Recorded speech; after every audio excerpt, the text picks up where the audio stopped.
Yeah, thanks, Paul. Thanks, everyone, for being here. We'll rewind, talk about players of the week. Kyrick McGowan on offense, again, doing a lot of things for us and had a really solid game, not only in offense, but also in the kick game. Riley Lees was our big playmaker. He's had a really solid year for us. Both those guys, I think, are, you know, in position to have great years. Unfortunately, our production hasn't allowed them to. Defensively was Travis Willock, really productive. No big playmaker on defense. Special teams wise was Tyler Gillikin. He's been really consistent throughout his whole career, and really happy for him as he's moving forward here. Offensive practice player was Thomas Gordon, Brandon Joseph on defense, and Cam Mitchell in the kick game. Those young guys doing a nice job for us in practice. Got another, really hungry, really good football team coming in here in Purdue this weekend. Really impressed with their game against Nebraska. I had a chance, obviously, to watch it on TV. You don't get a chance to do that very often. And really impressed with their resiliency. It was a tough game, hard-fought win, and they've been battling through a lot. And Jeff does a terrific job. I've got a ton of respect for him. The job he's done since the minute he's got at Purdue, even before then, knew him, and his team takes on his personality. Fundamentally, very sound. Schematically, do some really, really good things on both sides of the ball. Nick Holt in the defense. That defense takes on his personality. Really passionate, fiery, really good teacher of the game, and a great defensive mind. So, got our hands full, and hopefully we'll have some guys step up and get the homestand started the right way. So, with that, how about some questions, please?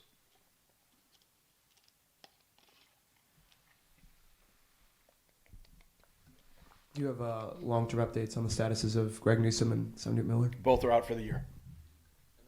Buzzer also, he was off the 2 deep this week. Anything on him? He's out right now this week.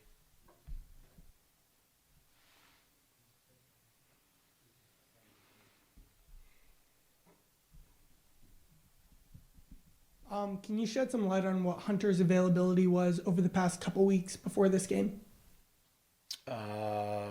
He was our number 2 quarterback. A story in the Tribune said that you met with him and took football off his plate. Is that an accurate representation of what happened? Yeah, I usually don't talk about private meetings with players in the public, so sorry. But we sat and met, and whatever he said is what he shared. But from my standpoint, family's first, and it's the way I'm always going to approach things, no matter who it is.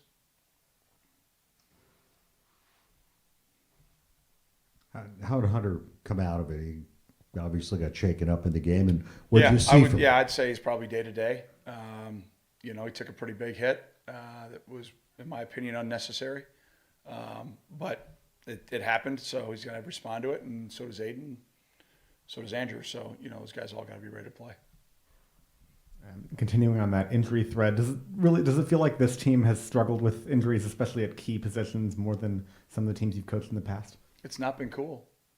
But, the next guy's got to step up.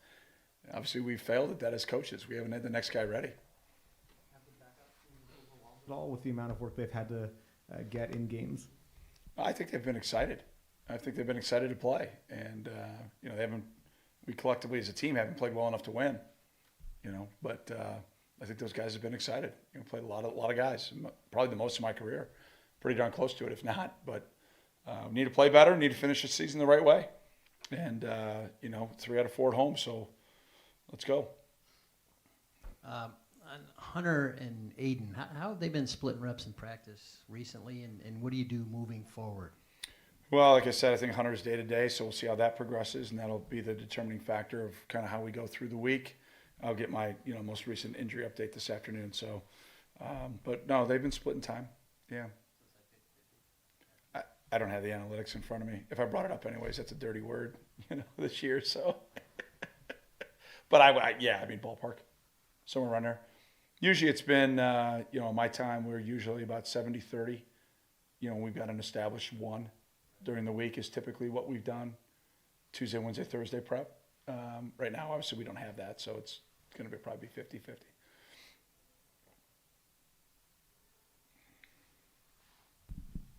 Coach, in the post game after Saturday, Jared Thomas talked about how he thought that things were going really well in practice offensively and then not going as well in the games. What do you think is not translating from practice to these game scenarios that maybe was translating last year?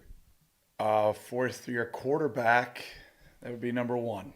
And I would say that the confidence in himself that he had, been in a lot of battles, good and bad, a lot of self-confidence, trusted himself, understood the offense like the back of his hand, could get us out of bad plays. Just had a lot of confidence and trust in himself and in what we were doing, and knew it and could go execute it. And you guys have watched this play. I don't think I need to answer the reason why it's not. You've seen it. And then you talked about last week how nothing has changed from this year to last year in terms of the way you guys approach practice. Is that something you're going to take a look at in the offseason after this year? Is maybe something does have to change? Oh, I think anytime you're not having success, you look at everything. Yeah, no, I mean, absolutely, you look at everything. But I think a lot of times you get emotional and you overreact to some things initially in the moment. And you always have to take time to step back and really look at the root causes of issues. Again, like I said, we had people there at practice again last week and said to me, wow, are you sure you guys aren't undefeated with the attitude of the team and the way the guys are working? So, that's all I can control, is to drive the guys as hard as I can with the bodies that we have. That's not excuses, but if you had a full complement of a squad, spring ball, fall camp, for the most part, you're going 100+ reps in practice. When you're not at that type of depth, you gotta be smart. And I've always erred on the side of the health and safety of our players and try to be smart. But I think we've practiced really hard all year. I think the guys have worked at it. I'm not surprised that Jared said that. We've practiced really well. There's been a disconnect, and I think a lot of it has to do with trust. And the biggest thing is trusting yourself in the moment. And there were a lot of things that we saw again we fully expected to see on Saturday, and our inability in split-second decision-making not to make those things, to me, it's a byproduct of the lack of trust in themselves.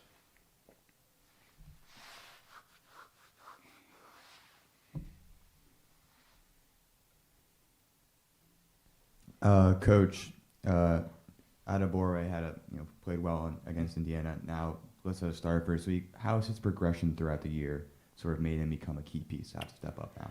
Well, by injury, first and foremost, his opportunity has presented itself. Tommy's done a great job all year working his tail off.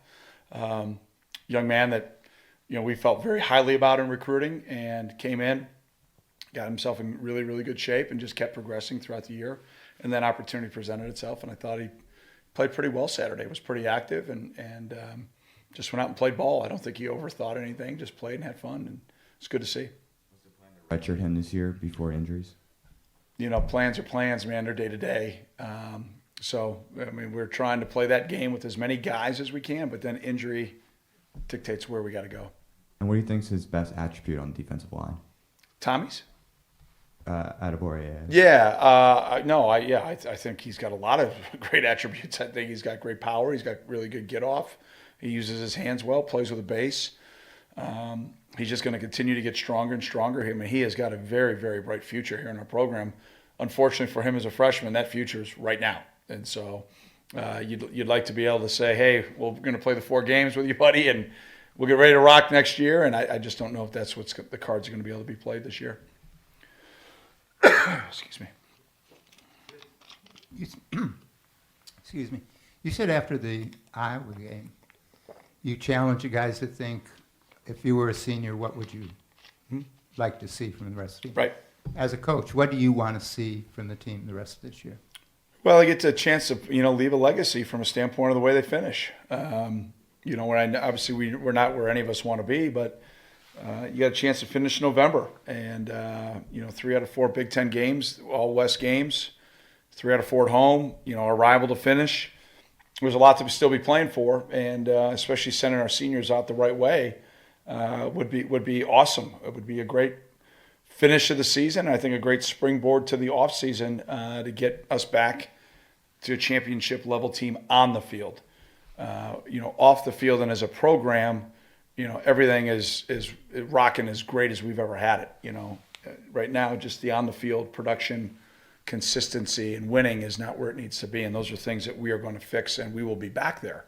I promise you that. We will be back there. I have 1,000,000% confidence in that. So some things we can work on, improve, and fix this next month, and I expect that we will, and I expect that we compete to win and win every game if we go out and do the things that winners do. And if we don't, then we're going to continue to have to learn the tough lessons of losing. And sometimes, you find out the most about yourself in times of adversity and challenges. And you really get revealed of where you're at, your character and your core and who you are. So I'd like to think my guys are going to respond the way that we expect them to respond. That's my expectation.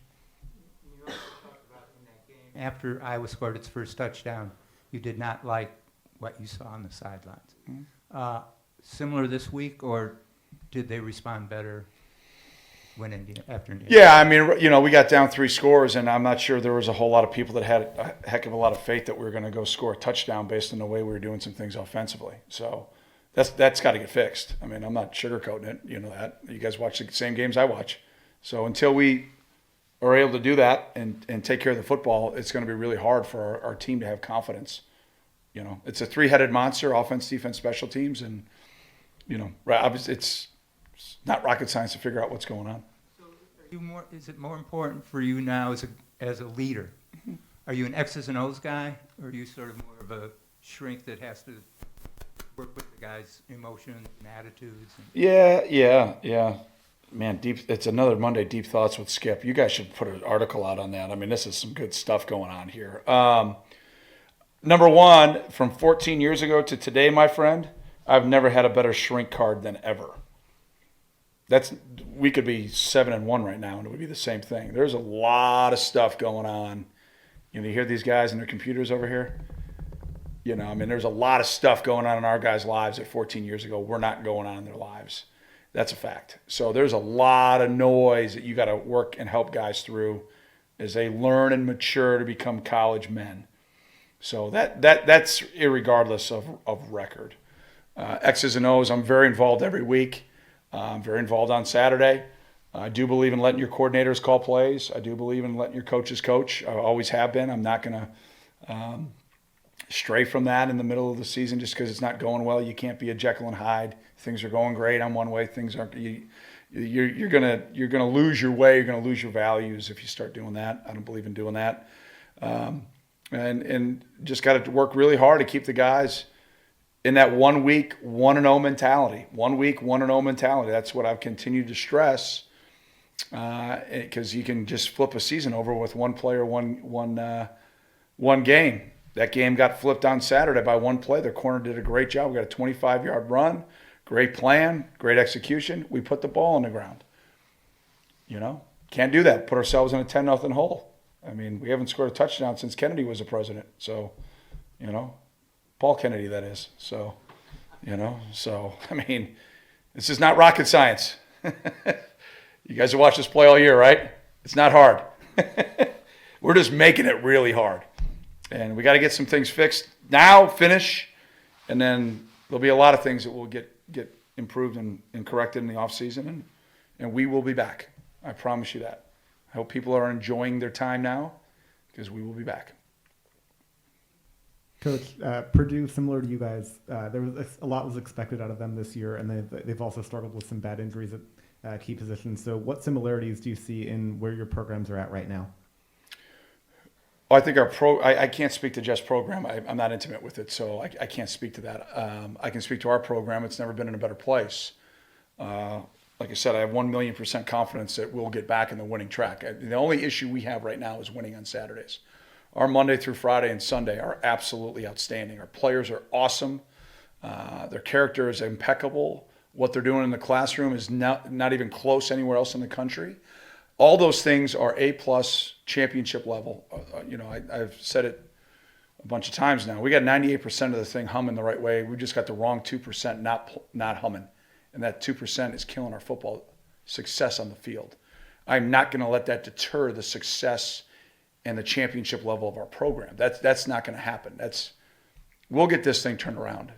I've got a track record of winning football games here, kicking ass and taking names, and we'll get back to doing that. I promise you that.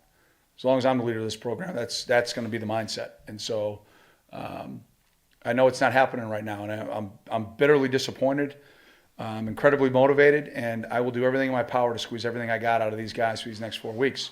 But for the future, for 2020 and beyond, we will be back. I guarantee you that. We will be back. And I can't wait, but I got 4 more to go.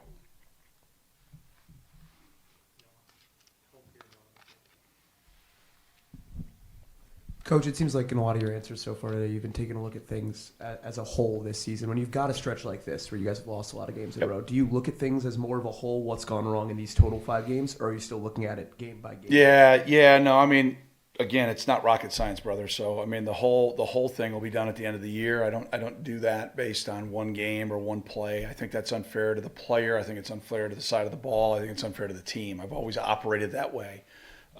But you look at things when they're not working, and you look at the why, and then you look at create solutions. And you wish you had some different depth and some different opportunities, because the number one motivator still is the bench. In some positions, I would have made some major changes if I had something to go to. But we don't have that right now. So we're working every day, one play at a time, trying to get guys executing better, executing cleaner, and then getting their confidence up when it's a negative, storm around them. And they've just got to continue to trudge on and just keep working. That's the way life is. Like we told the guys, and I'll tell them again tomorrow, I mean, when we meet, when you face adversity, man, you learn a lot about yourself, and this is a life lesson you'll take with you for the rest of your life. You may not like it, but guess what? Life doesn't care. It doesn't care. So you've got to keep fighting through it, and you're going to learn from it. At a certain point, it'll turn. I mean, we've been one of the best turnover ratio teams in the country, in my times that we've had successful teams. When we haven't, we've gotten our fannies whipped. We're minus 10 right now. It's not hard. It's not hard. Take care of the ball and take it away. You got a pretty good chance to win games. You don't, you're minus 10. You've lost 7 games. It's not hard. And then there's all the other things that are obvious that are probably being overanalyzed. And that one's probably, I don't know if it is or it isn't. No offense. I don't pay attention. But that's, to me, the number one as a coach. That's number one. It always has been. The history of our game. So we get that figured out, we got a chance to win. We don't, I can just put a little robot face up here, hit play, and I'll say it'll be the same song and dance. It's pretty pathetic. Ticks me off, but I'm going to drive the guys as hard as I can. What do you got, Lou? That lack of depth that you talked about a couple of times, Coach, is that going to get better just with an offseason of healing guys up and getting a new recruiting class in, or is there something you guys have to change systemically in there? Well, I mean, I think you're all, I think that absolutely. I mean, we get some of our guys back. We'll add a lot of depth. I mean, a lot of depth. And I'm fired up about our recruiting class. I mean, if I'm those guys sitting at home right now, I'm like, hell yeah, I'm going there. I get to play early. I'm stoked. I'm going to beat some of these guys out. I mean, that's the way your generation thinks now. I'm starting next year. Cool. I hope they do. Come on. I need you. Need everybody I can get. Is this the most difficult season you've had personally as a coach? No. What was? I'll write a book. I'll let you know. No, it's an unbelievable blessing for me to be a part of these guys' lives, and I'm very thankful for it. I'm bitterly disappointed with our success and lack thereof on the field, no doubt about that. But I've got a thing called a little bit of perspective now that I've been doing this long, and it's an awesome group to work with. I'm heartbroken for them. Their work ethic, their attitude, their commitment is not paying off in success, especially for our older guys that have had a ton of success. I expected to be up here, sitting here right now, going to November in a stretch run, talking about this group becoming the all-time winningest class, beating out last year's class. I would have never been able to predict this prior to the season, but that's why I don't read preseason stuff. I laugh at it. You said we had high expectations. I don't know. I was answering questions before the year. You have no expectations on your team this year. So you can't get on that roller coaster. I just got to coach them better, man. Got to coach them better. So that's what we're going to work on. There's no doubt about that. Pat, on the turnovers, minus 10. Yep. But I think you're minus 8 the last 4 games, and all of those have been your turnovers, no takeaways. Yep. How do you explain the lack of takeaways by the defense? Yeah, I know we're not playing physical enough. We're not running our feet on contact. Again, we were at about a 50% rip rate on Saturday. Rips are when we have rip attempts. Most of those happen when we got down 2 scores. It's not good enough. It's not good enough. It's something we stress every day. And so there's a disconnect there. And I think it's, again, guys are probably up in their own skulls, up in their own noodles a little bit.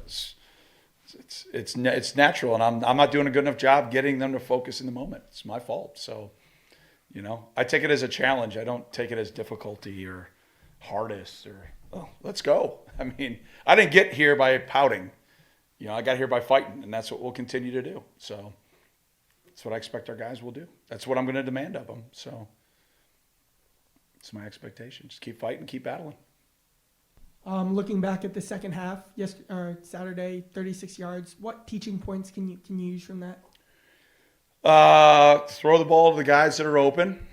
We had some mistargeted throws. We were awful on third down, so credit to them. There's some tweaks and some changes on a couple of protection things that I wish we would have done, but I think maybe just one or two. So, yeah, not very good. Not very good at all. Didn't give us a chance to win the game. Because all we had to do was get a score. We would have got momentum. I mean, but we weren't able to do that.